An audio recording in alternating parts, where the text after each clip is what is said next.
Graças a Deus, que a graça e a paz do Senhor Jesus seja sobre você, seja sobre o seu coração. Nós que estamos adorando e estamos cultuando o nome do Senhor aqui nesse lugar, nessa noite. De todo o coração nós podemos fazer isso, porque aqui se reúne a igreja de Jesus, a igreja do Senhor. E sempre onde há uma reunião da igreja do Senhor, algo precioso acontece. Então eu me alegro pela sua presença, pela presença de Jesus aqui, que nós viemos adorar nesse lugar, nessa noite, e também desfrutar de comunhão uns com os outros. Amém? Estamos felizes aí por esses dias, pela chuva que nós recebemos. Nós estamos pedindo tanto, e a chuva veio de maneira abundante. Uma chuva que vale bilhões, que não tem como pagar, não tem como a gente fazer chover, ninguém pode fazer chover. Embora exista tecnologia para provocar a chuva, mas não tem como provocar chuva se não tiver nuvens, não tiver umidade. É Deus que cria isso. Então é muito precioso. Graças a Deus pela sua presença. Quanto à palavra dessa noite, o tema é crer e fazer. Crer e fazer. E o texto está em Tiago, capítulo 2, a partir do versículo 14. Você pode abrir lá na epístola de Tiago, bem no finalzinho do seu Novo Testamento, você vai encontrar o texto da palavra, uma palavra que nos alimenta, uma palavra que nos fortalece. Tenho conversado, tenho falado com o Espírito Santo, antes de vir aqui, e dito a Ele, que nós iríamos ministrar hoje à noite aqui nesse lugar. Que eu pudesse ser um canal, ser uma bênção, ser como uma torneira ou como um cano d'água, através do qual eu possa jorrar a água da vida para a nossa edificação e para a nossa salvação. Amém, querido? Vocês encontraram o texto? Você tem o seu celular, pode abrir aí no celular também, digitar, ver o texto aí, da maneira mais adequada para você. O celular é bem fácil de encontrar. Tiago capítulo 2, versículo 14. De que adianta, meus irmãos, alguém dizer que tem fé, se não tem obras? Acaso a fé pode salvá-lo? Se um irmão ou irmã estiver necessitando de roupas e do alimento de cada dia, e um de vocês lhe disser, vá em paz, aqueça-se, alimente-se, até satisfazer-se, sem porém lhe dar nada, de que adianta isso? Assim também a fé, por si só, se não for acompanhada de obras, está morta.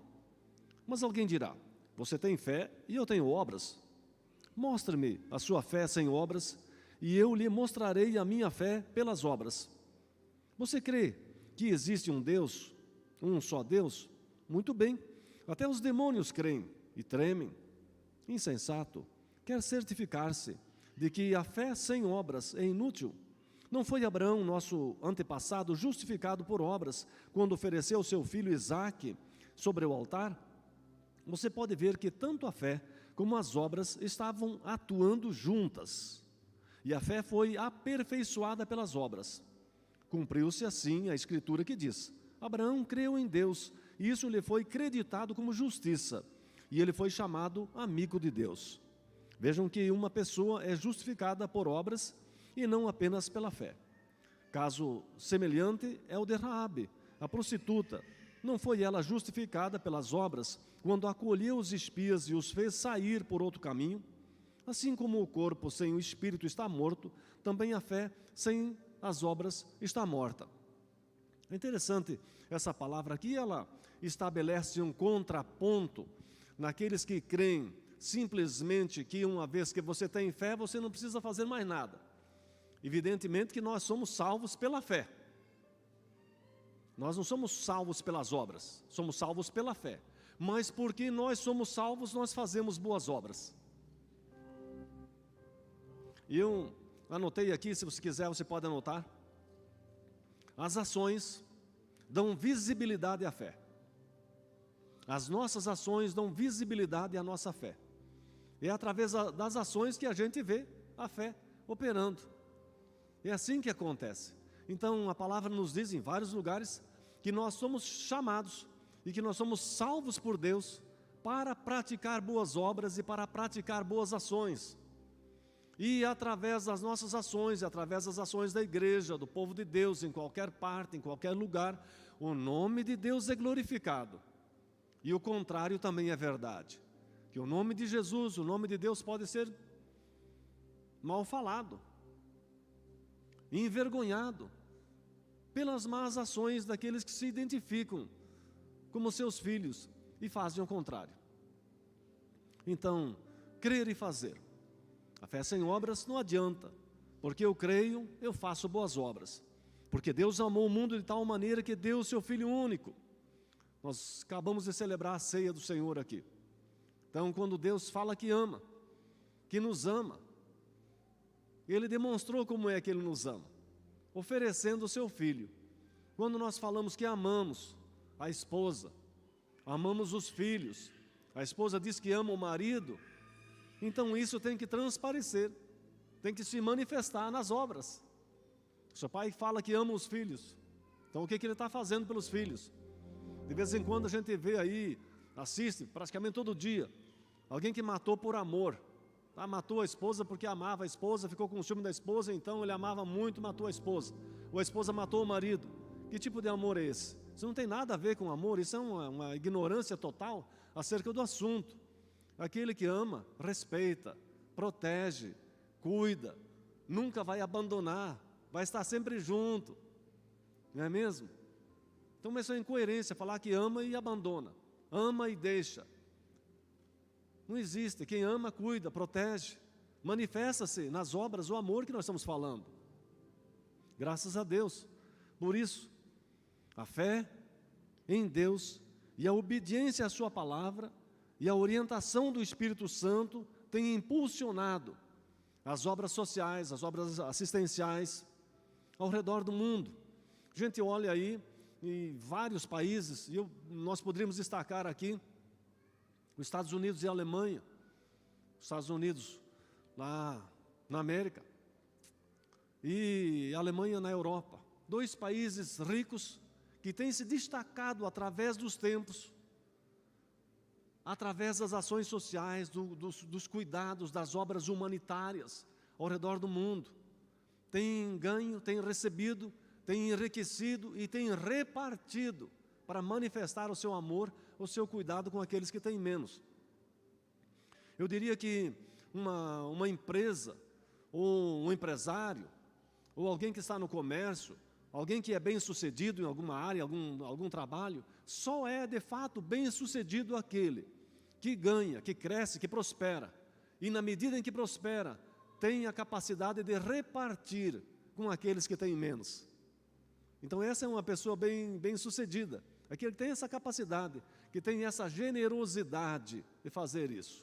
Então, se eu falo que eu amo, se eu falo que eu creio em Deus, se eu falo que eu tenho fé, eu preciso manifestar isso nas obras. E a gente precisa ter o cuidado em todas as coisas, em todos os detalhes. Aproveitar as oportunidades para manifestar isso. Ontem nós estávamos num casamento, né? Tinha um casamento, tinham vários de vocês aqui que estavam envolvidos no casamento. E é interessante no casamento, na maioria dos casamentos que nós temos participado, casamento dos meus filhos também, e quem sabe no seu casamento, chega lá um momento lá, depois do jantar, quase no final da festa, em que o pessoal lá organiza, lá os amigos do noivo, os amigos da noiva, organiza lá um bate-panela lá para levantar um dinheiro, cortar a gravata do noivo, já viu aquilo?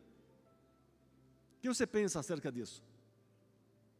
É uma coisa interessante, né? Então, naquele momento, às vezes alguns ficam até meio constrangidos um pouco com aquele negócio, aquela zoada, e o pessoal vem vindo na mesa e, enfim, vem passando uma caixinha aí para receber uma ajuda, que vai ajudar na festa dos noivos, quem sabe uma viagem que eles vão fazer, ou alguma coisa que os noivos querem comprar, o casal que está dando arrancada, está começando lá na vida deles. Então, é uma coisa importante para a gente refletir. Quando nós cremos, falamos em crer e fazer, ou amar a Deus e fazer as coisas, essa é uma oportunidade de fazer isso. Como é que nós agimos nisso? Você já parou para pensar? Que reflexão que eu faço acerca daquele momento? Que reflexão que eu faço? A reflexão que eu faço é que muitas pessoas poderiam ser convidadas ali para aquele momento. Não é possível convidar todo mundo, é verdade? Mas algumas pessoas são convidadas, que são mais achegados, são familiares, são amigos, têm várias situações, né, que nos envolvem ali, por isso nós convidamos aquelas pessoas. E aí, eles recebem o convite, recebem essa honra, recebemos a honra. E recebemos um jantar, enfim, somos recebidos ali como pessoas importantes naquela celebração. Então, quando chega aquele momento lá da gravata, do corte da gravata, eu fico pensando assim, uma coisa comigo, cada um pensa o que quiser. Se eu e a minha esposa, ou se eu e os meus filhos, ou se eu pessoalmente, fosse num jantar, num restaurante, numa churrascaria, naquele nível da festa que está sendo oferecida ali, quanto é que eu pagaria para jantar com a minha esposa? Pagaria quanto? Quanto que está para ir numa boa churrascaria hoje? E ter ali à vontade refrigerante, tudo aquilo que se oferece na festa, sobremesa, e, enfim, o cafezinho depois e toda aquela coisa, aqueles docinhos, pagaria quanto? E quanto que é que eu dou lá na hora que corta lá o pedacinho da gravata? Quanto que eu ponho na caixinha?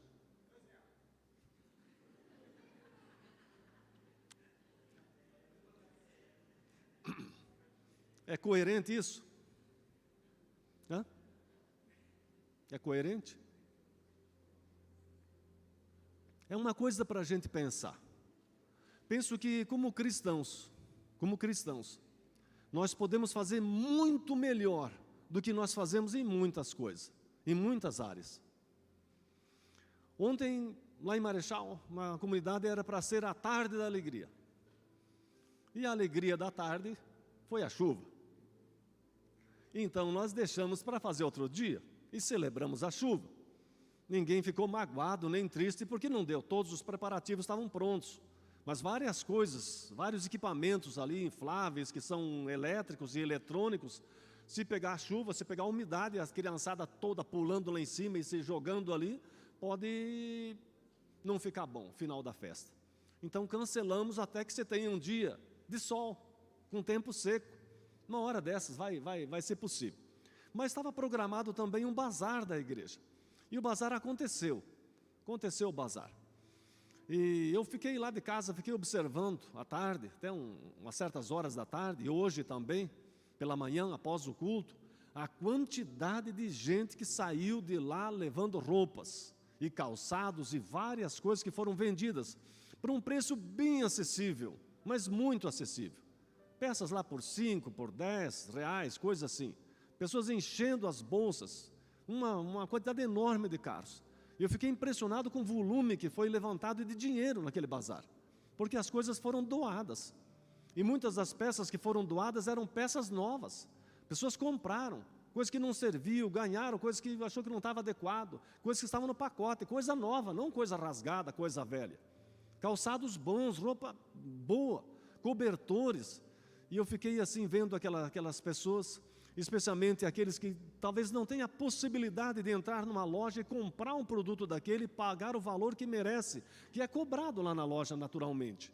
Poder levar aquelas coisas. Eu fiquei emocionado de ver aquilo. A ação da igreja de Jesus. Estava falando sobre as ofertas, o pastor falou aqui um pouco sobre as ofertas. Hoje pela manhã lá em Marechal falava sobre as ofertas. E é interessante lá o que a palavra fala sobre isso, que lá o apóstolo Paulo, lá na segunda carta aos Coríntios, no capítulo 9, ele vai falar algumas coisas interessantes, que Deus é glorificado pela nossa oferta, e que isso vai vir como uma resposta de bênçãos, de janelas abertas sobre a nossa vida, fala sobre a sementeira, sobre o resultado daquele que semeia pouco, semeia muito. Mas uma coisa me chamou muito a atenção, disse que aqueles que são abençoados pela nossa generosidade, pelo nosso fazer no reino, vão sair agradecendo a Deus e glorificando o nome de Deus pelas ações que a igreja está fazendo. E na medida em que eles vão glorificando a Deus pelas ações que a igreja está fazendo, Deus vai responder com bênção sobre a igreja. Olha só que coisa, vai voltar uma bênção sobre aqueles que estão fazendo coisas boas. As pessoas vão sair falando, A mesma coisa que às vezes tem pessoa que acredita em olho gordo, né? Fala, pastor, gostaria que fizesse uma oração para desmanchar, para desfazer. Acho que tem um olho gordo em cima da minha vida. Uma coisa assim que tudo dá errado para mim. Fala, vamos examinar bem esse negócio de olho gordo em cima da sua vida. As coisas não vão para frente. Fala, vamos examinar mais a fundo. Às vezes quando nós fazemos alguma coisa que não está bem, ou não estamos agindo de maneira adequada no comércio, ou com as nossas contas, com os nossos credores, aqueles que têm a ver alguma coisa da gente, eles saem fazendo o quê? Amaldiçoando, falando mal da gente. E isso pode se tornar uma energia negativa, uma coisa muito ruim para travar a vida da gente, no nosso comércio, no nosso trabalho, nos nossos afazeres, na nossa lavoura, em qualquer empreendimento que a gente vai fazer. As pessoas falando contrário. Por quê? Porque a gente está dando motivo para falar contrário, né? E aí não é olho gordo, não é nada do inimigo, é uma coisa que nós podemos reverter mudando a nossa forma de fazer as coisas no reino de Deus. Mas aquela parte de Paulo falando ali, as pessoas vão sair falando que foram abençoados, que foram agasalhados. A palavra começa, Tiago fala sobre isso daqui, né?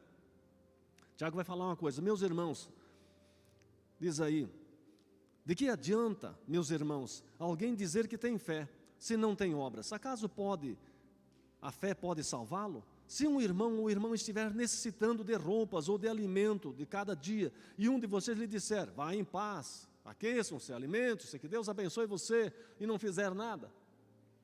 Então, é interessante isso, né? Dessa maneira, quando nós estamos fazendo as coisas, as pessoas vão sair falando e dizer, nossa, a igreja fez por mim. Aqui eu estou sabendo, no meio da igreja, que vários aqui foram agasalhados nesse tempo de dificuldade, no tempo de pandemia que nós passamos. De irmãos nossos que chegaram recentemente para a cidade e que a igreja agasalhou, que a igreja abençoou, que a igreja abriu as portas. É impressionante isso. Outra coisa interessante que nós podemos destacar aqui nessa palavra, quando falamos em fazer, um mal entendido que muitas vezes acontece. Está falando, se você vê o irmão com necessidade de roupa, com necessidade de agasalho, com necessidade de alimento, e você fala a ele, vá, e se aqueça, e se alimente, é bem interessante isso. Então, primeiramente, as obras, aquilo que nós vamos fazer, deve estar direcionado aos irmãos da fé. Primeiramente aos irmãos da fé, e depois àqueles de fora. Primeiro aos nossos irmãos, olhar e cuidar dos irmãos, daqueles que fazem parte da família de Deus, não da nossa religião, mas aqueles que fazem parte da família. Primeiramente, esses têm que ser agasalhados. Outra coisa importante que nós devemos destacar aqui quando vamos fazer coisas no reino.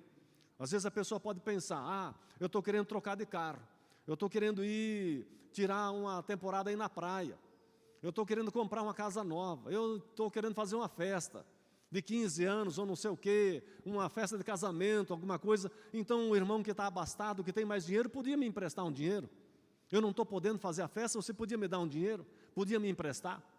Eu estou querendo comprar um carro melhor, você podia me emprestar? É isso que essa palavra está falando? Não. Não é para esses tipos de necessidade que nós devemos agasalhar. Eu quero comprar uma terra, quero comprar um terreno, uma coisa, então, irmão, empresta para mim. Mesmo sabendo que vai ter dificuldade para pagar depois, como é que vai emprestar? Vai criar uma dificuldade. Então, não é esse tipo de ajuda que a palavra está falando. É interessante a gente, como igreja, entender isso. Então, se você vê um irmão necessitado, vamos estender a mão. Não tem como a igreja deixar de fazer as coisas. Nós vamos estender a mão. Está precisando de uma receita da farmácia? O pagamento de uma consulta que a pessoa está precisando e não pode? Nós vamos estender a mão, sempre vamos estender a mão. Agora, para luxos e para outras coisas, é um outro assunto. Se alguém quiser fazer, que faça, mas não tem orientação na palavra para fazer isso. Se você é tão generoso que é capaz de fazer, a palavra não proíbe, mas aí é por sua conta e risco. Está entendendo? Então, palavra preciosa é essa.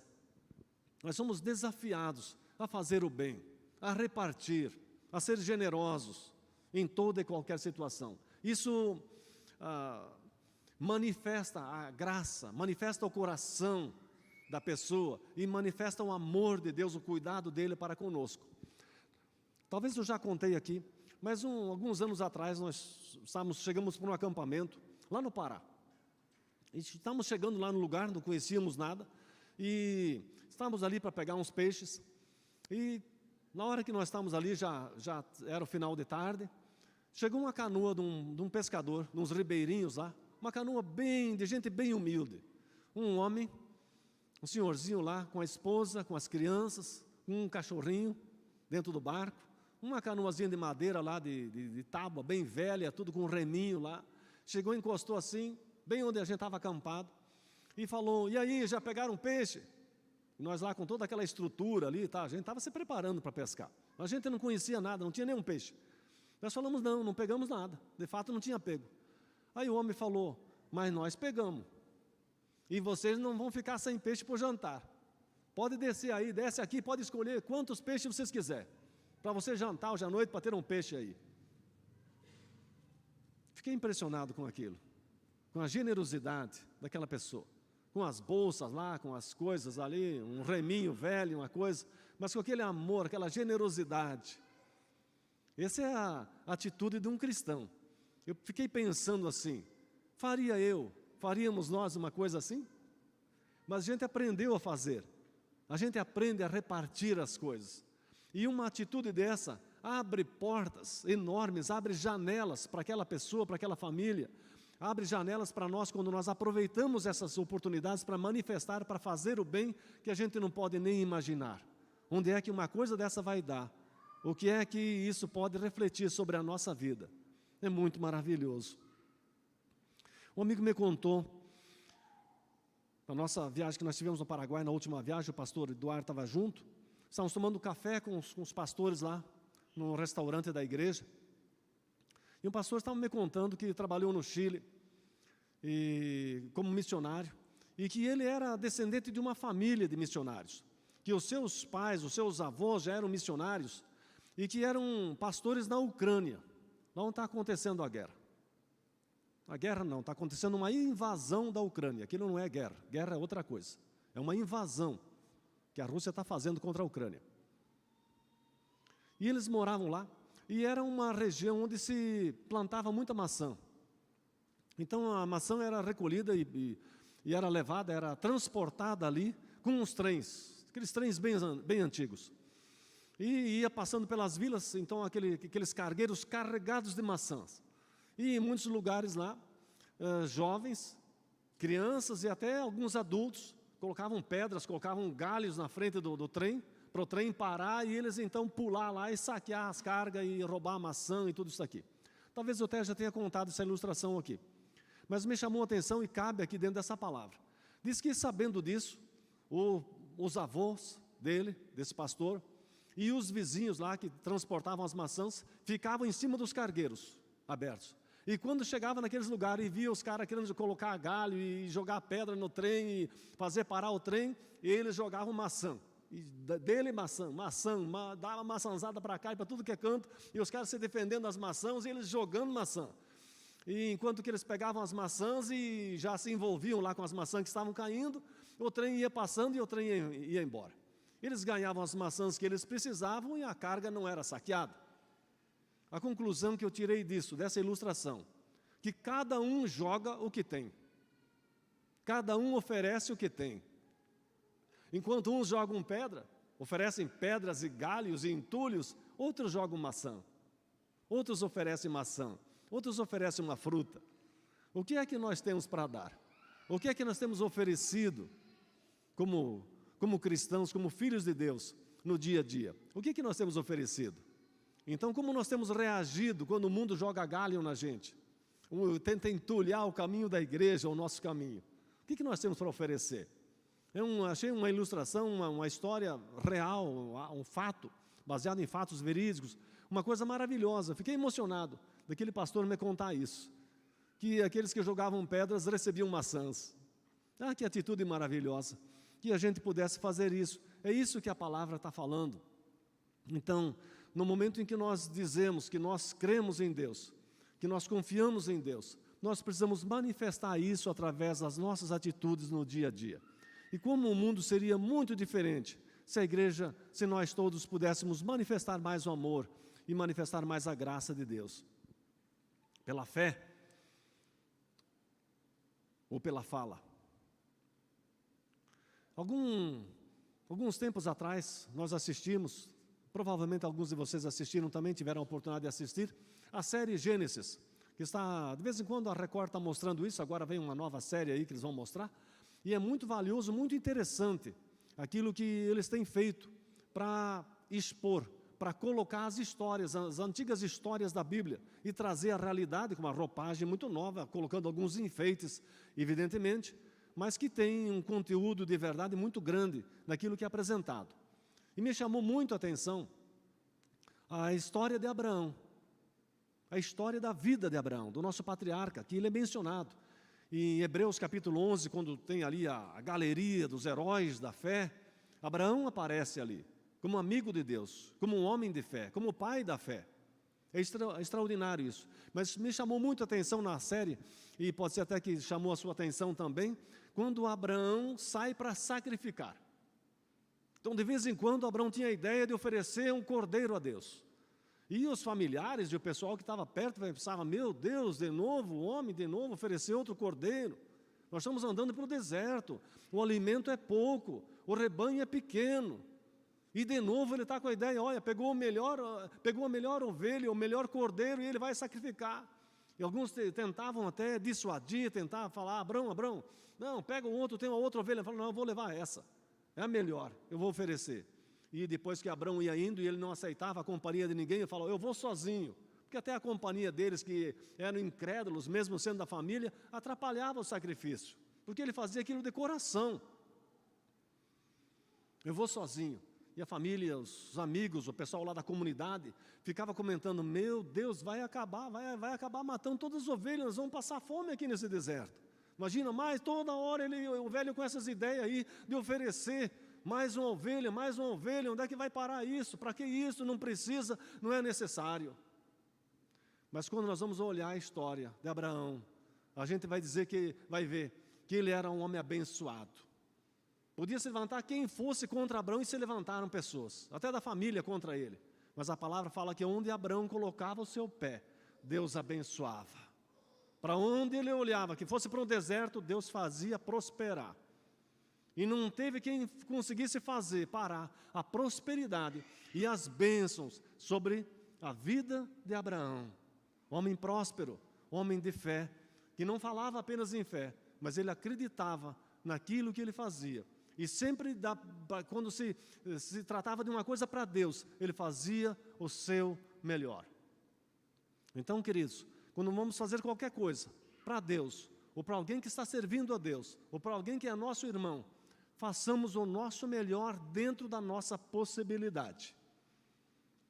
Dentro da nossa possibilidade. Talvez para outra pessoa não seja possível fazer o que você pode fazer, o que eu posso fazer.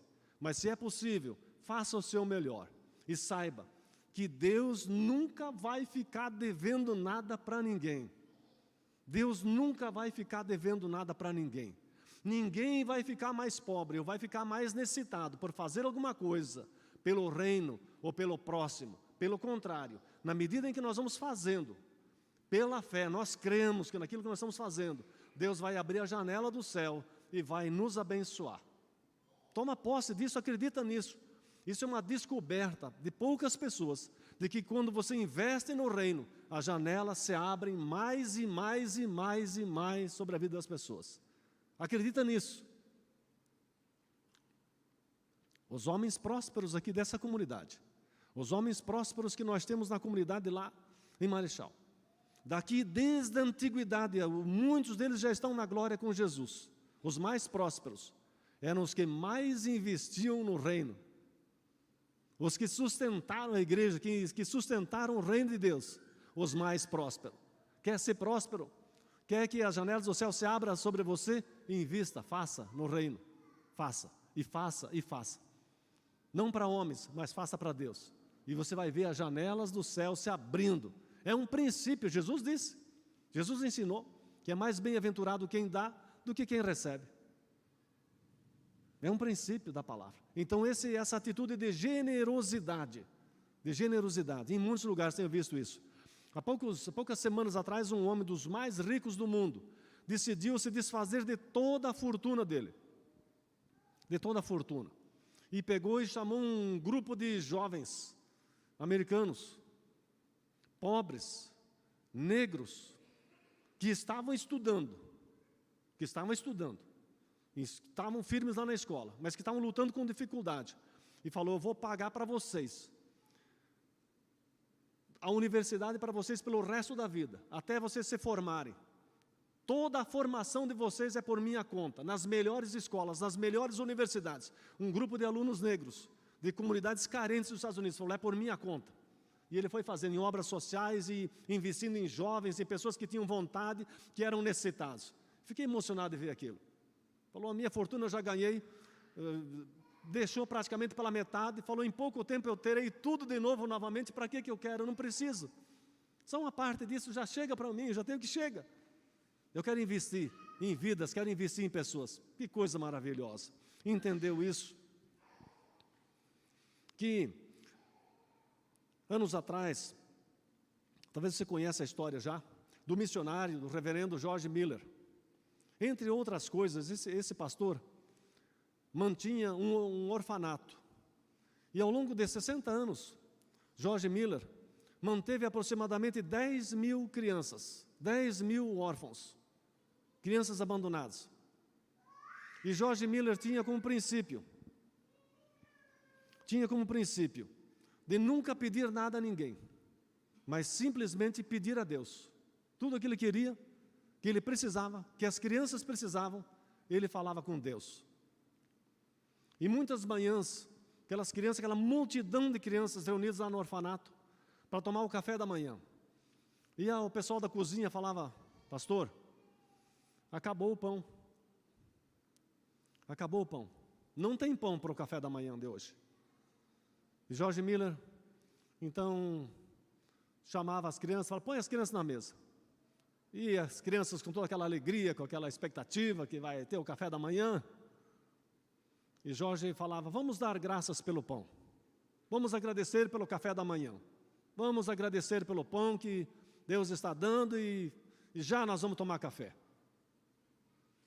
E no instante que chegava, de maneira surpreendente, alguém que tinha feito uma grande encomenda de pão e a festa não saiu, a coisa não aconteceu e houve uma desencomenda do pão, e já que o pão estava sobrando, e justamente naquela hora, trazia, encostava lá e falava: viemos trazer uma remessa de pão. Pô, pode botar na mesa, as crianças já iam tomar café mesmo, então vamos tomar café. Muito maravilhoso isso. História daquele homem. E ele dizia, George Miller dizia: quando começa a ansiedade, termina a fé. E quando inicia a fé, termina a ansiedade. Pode sublinhar isso. Pode marcar isso. Experiência que eu tenho. Experiência minha, como pastor. Quando começa a ansiedade, você começa a ficar ansioso com alguma coisa. Meu Deus, e agora? Como é que vai ser? Como é que nós vamos fazer para resolver isso? Quando você começa a ficar ansioso, começa a determinar a fé. Mas quando entra a fé, começa a terminar a ansiedade. Quando você se enche de fé, começa a permitir que a fé vá tomando conta do seu coração, a ansiedade vai embora. A ansiedade entra pela porta da frente, a fé sai pela porta dos fundos. A fé entra pela porta da frente, a ansiedade sai pelas portas dos fundos. É assim que funciona. Então, nós podemos crer e podemos fazer. Uma outra história real também, relacionada a um orfanato na África. E alguns anos atrás, uma líder que estava liderando um orfanato com crianças abandonadas, e também algumas mães que estavam lá, que estavam abandonadas, que estavam passando dificuldades, estavam ali naquele lugar. Um certo dia, uma mulher que estava para dar à luz, que aliás já tinha uma criança de 6, 7 anos lá no orfanato, era órfã do pai, e estava grávida. Chegou a hora de dar à luz. A criança nasceu de maneira prematura, de 7 meses, 6 meses, 7. E na hora do parto a mãe faleceu. Então não tinha agora mais uma criança órfã de pai, agora eram órfãos de pai e mãe. Aquela criança. Aí precisava de um tratamento, de um cuidado especial. Em algumas partes da África, como aqui no Brasil também, na nossa região, uma época que faz muito calor, como tem feito ultimamente, mas aqui um tempo chega o tempo do frio, e agora nós já sentimos ontem, hoje, que o outono está começando a mandar lembrança. Lá também acontecia isso. E aquela criança prematura, recém-nascida, precisava de um aquecedor, e o orfanato não tinha. Então eles recorriam a uma bolsa, daquelas bolsas de borracha, para botar água quente, para aquecer. O pessoal mais antigo aí sabe como é que funciona isso. Até hoje ainda é utilizada essa bolsa de água quente no inverno. Aí foram ver que a bolsa lá de borracha lá do orfanato estava estragada, estava rachada, estava velha, e não tinha como fazer.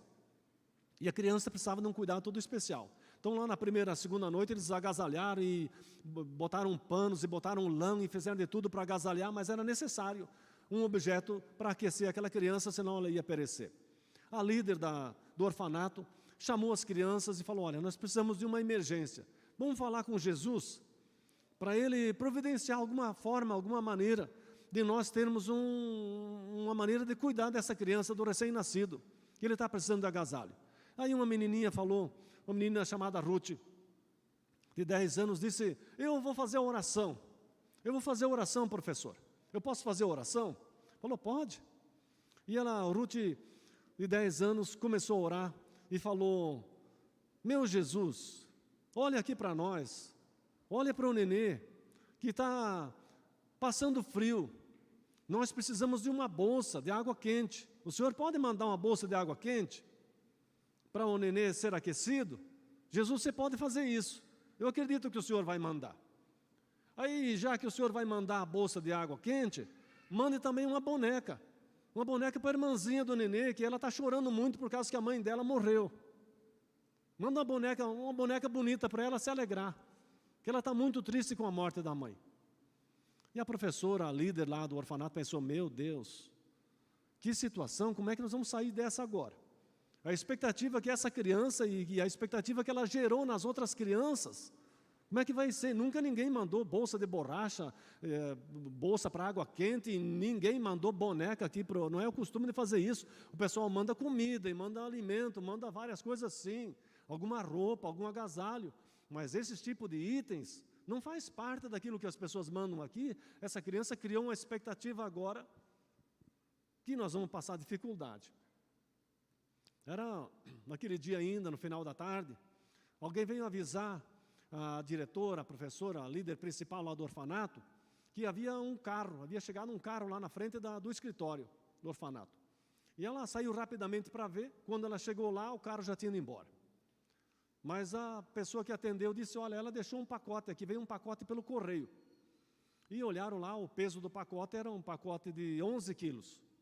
E já trouxeram o pacote para lá, as crianças todas correram. E a Ruth também correu e falou: e chegou agora a bolsa de borracha e não sei o que e tal. Ela falou: meu Deus, como é que vai ser? Foram tirando lá, tiraram farinha, tiraram açúcar, tiraram frutas em passas, e foram tirando várias coisas, e a criança dá expectativa em cima lá daquele pacote. E quando a diretora põe a mão lá, de repente uma coisa, um objeto diferente, uma bolsa de borracha, novinha, estava na embalagem. E a menininha, a Ruth, já gritou: ah, que Jesus mandou a bolsa de borracha, com certeza mandou a boneca também. E bem no fundo do pacote, depois de retirar várias coisas, estava uma boneca, com um vestidinho colorido, tudo certinho. Surpreendente, uma coisa surpreendente. O pacote havia vindo dos Estados Unidos, ido dos Estados Unidos para a África. Havia sido postado e despachado no correio dos Estados Unidos 5 meses antes, o tempo que se levou naquele tempo, anos atrás. E era de uma ex-professora da diretora, que era diretora lá do orfanato. A professora dela, já velhinha agora nos Estados Unidos, uma pessoa cristã, na igreja, sentiu no coração numa madrugada, ela estava orando, aqueles velhos que não conseguem dormir de madrugada, que se acordam, e estava orando, e o Espírito Santo falou para ela: prepara um pacote, bote uma boneca, bote lá uma bolsa de borracha, bote vários itens lá e mande para o orfanato lá na África. Faça isso. 5 meses antes, 5 meses depois, na hora marcada, no dia marcado, na expectativa de uma criança que tinha fé, porque alguém ouviu que precisava fazer alguma coisa e fez. O milagre aconteceu. Anos mais tarde, quando aquela professora voltou para os Estados Unidos, poder ouvir da boca da velhinha, ela queria saber como foi que aconteceu uma coisa dessa. Nunca mais aconteceu uma encomenda daquele tipo, mas naquele dia aconteceu. Crer e fazer. As coisas, os milagres acontecem no reino. E felizes os que são e que somos participantes desses milagres. Quando nós podemos participar desses milagres. Que Deus nos dê graça para isso. Muitas vezes, queridos, muitas vezes. Eu já fui repreendido, já várias vezes. Falar, pai, pastor, para de ficar se amolecendo aí, o cara pedindo coisa, isso aí vai beber cachaça. Não dê, não, isso aí cria um mau costume. Eu já cheguei a pensar que pode ser verdade que cria mau costume. O cara vem aí, está com conversa mole, isso aí, preguiçoso. Já encontramos vários, eu já caí em vários calotes já, por causa disso. Mas, e alguns de vocês também já caíram, que eu estou sabendo. Mas que não seja eu o caloteiro.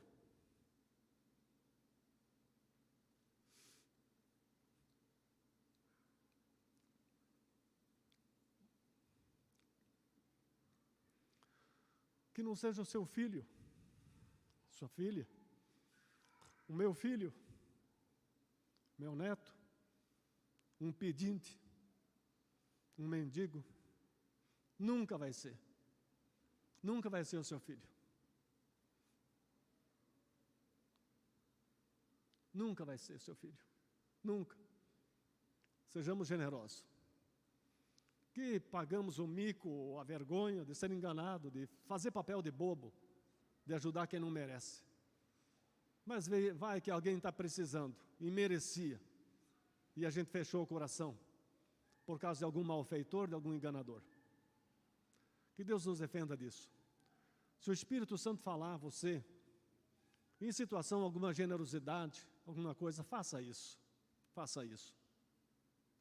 Seja generoso com as coisas do reino. Seja fiel nas coisas de Deus. Ontem eu participei de 2 momentos especiais. De manhã, às 10 horas da manhã, um dos líderes da nossa comunidade, justamente o líder das nossas ações sociais que nós temos na igreja, me ligou e falou, pastor, eu preciso da sua ajuda. O senhor pode ir? Eu falei, o que está acontecendo, irmão? Falou, olha, é um parente nosso, muito parente, muito querido nosso. Ele foi diagnosticado com um tumor, nós estamos orando por ele, já uns dias atrás. E a coisa é muito agressiva. E ele não está nada bem. O senhor podia ir lá na casa dele, orar por ele? A gente vai junto. Falei, eu posso. Até ontem, anteontem, não estava passando muito bem. Falei, quem sabe o meu filho possa ir, se eu não estou muito bem, meu filho possa ir. Tentei falar com meu filho, ele estava ocupado, não podia naquela hora. Nem liguei mais, nem nada, respondi, falei, eu estou indo. Onde que a gente se encontra? Falei, não, a gente se encontra lá na saída da cidade. Nos encontramos e chegamos lá. Quando chegamos na casa lá daquela família, pátio todo cheio de carro, ele falou, o que será que aconteceu? Estava até difícil para chegar lá. Encostamos o carro. Falou, vamos entrar. Daí ele perguntou, e daí o tio como é que está, o nosso parente como é que está? Falou, não está nada bem. Daí perguntei, como que é o nome do homem? Falou, o nome do homem é João. Falei, tá bom, então vamos ver o João. Entramos lá, pedimos licença, a casa cheia de gente. Falei, é dia de aniversário do João. João está de aniversário.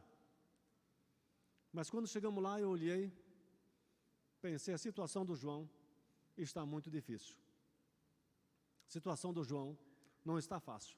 Um tumor no cérebro que se manifestou de maneira agressiva, repentinamente. O homem que havia vindo lá do norte do Mato Grosso para cuidar do seu pai, que tem 93 anos, de repente está lá naquela situação. E o pai está sentado lá com 93 anos, firme e forte. Entramos, ungimos e conversamos, o homem não reagia mais nada, já estava totalmente paralisado, de boca aberta. Já olhei assim e pensei, não tem mais jeito. E ministramos a oração, ungimos, oramos por ele. O homem totalmente paralisado, apenas o fôlego, o pulso de levezinho, sem nenhuma reação, nada. Quando eu falei amém, Concluí a oração, falei amém, entregando a vida dele para Jesus, ele balançou a cabeça.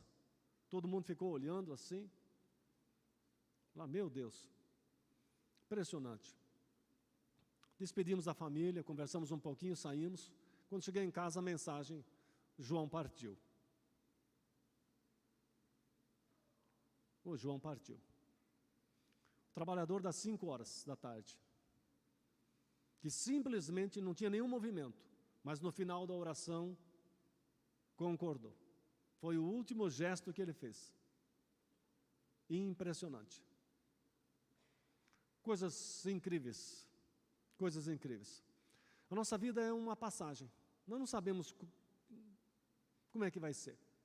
A família disse: o pai já tinha passado todos os bens, todas as coisas no nome do João, porque ele veio para cuidar do pai, cuidar da mãe. E agora a família ficou assim: nossa, todas as coisas foram passar no nome do João, que era para ser a pessoa que estava com saúde, que estava tudo bem, e agora o João partiu antes do pai. Surpresas da vida da gente. Como é que vai ser? Então, crer e fazer. Aquilo que nós fazemos aqui no reino, que nós investimos no reino, é as coisas que nós vamos levar para a vida eterna. Nada mais, nada menos. Nada mais, nada menos. As obras nos acompanharão na eternidade. Não fazemos coisas para se salvar. Para se salvar, Jesus já fez. Apenas nós temos que crer. E porque cremos nele, fazemos as coisas. E agora eu quero falar mais uma coisa para você, para a gente finalizar. Palavra interessante. Você pode ver que tanto a fé como as obras estavam atuando juntas, e a fé foi aperfeiçoada pelas obras, no finalzinho desse texto aqui. Então, fé e obras atuando juntas. E para mim fechar, uma coisa interessante só para a gente pensar nisso. Em relação ao batismo, ao nosso batismo, nós não somos batizados para nos salvar. Para nos salvar, Jesus já morreu na cruz, certo? Agora, quando eu obedeço e vou às águas do batismo, eu estou participando naquela obra de salvação de Deus e dizendo: eu creio em Deus. E eu manifesto, quero exteriorizar isso através da minha descida às águas do batismo. Não estou me batizando para me salvar, mas porque fui salvo, eu entendi isso.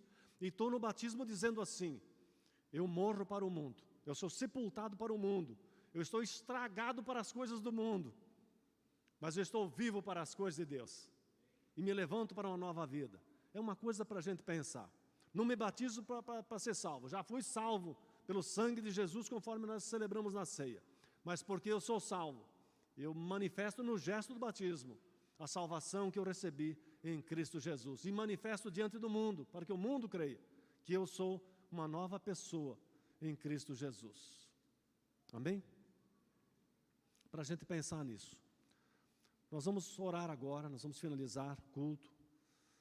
Talvez você veio aqui nessa comunidade nessa noite para ouvir alguma coisa, receber uma palavra de Deus, uma orientação de Deus.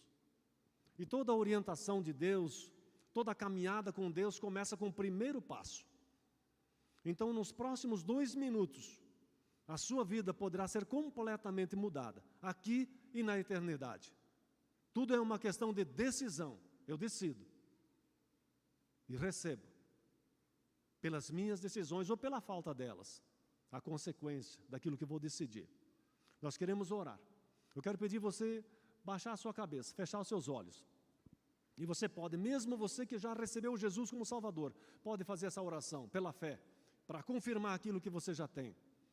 Pai, no nome de Jesus, eu quero ouvir vocês falando, no nome de Jesus, nesse momento, nós nos colocamos nas Tuas mãos e cremos que o Senhor nos perdoa todos os pecados, que o Senhor escreve o nosso nome no livro da vida.